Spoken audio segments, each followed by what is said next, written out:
ज्या बापानं बोटाला धरून चालायला शिकवलं, त्याच्या शेवटच्या प्रवासात 2 पावलं चालणं सुद्धा ज्या लेकरांना जमलं नाही, वडिलांचा अंत्यविधी ज्यांनी व्हिडिओ कॉलवर पाहिला, इतकंच नाही, त्यांच्या अस्थी घ्यायला सुद्धा मुली गेल्या नाही.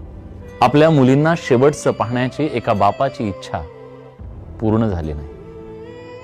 त्या दुर्दैवी बापाचा, शिवचरण गुप्तांचा तो व्हिडिओ तुम्ही सोशल मीडियावर पाहिला असेल. एकेकाळी ते मोठे व्यापारी होते. आयुष्यभर त्यांनी कष्ट केले, 3 मुलींना शिकवलं, मोठं केलं, त्यांच्या आयुष्यातली सगळी स्वप्न पूर्ण केली. पण स्वतःच्या आयुष्याच्या शेवटच्या वळणावर मात्र ते एका वृद्धाश्रमात गेले. तिथंच त्यांनी अखेरचा श्वास घेतला.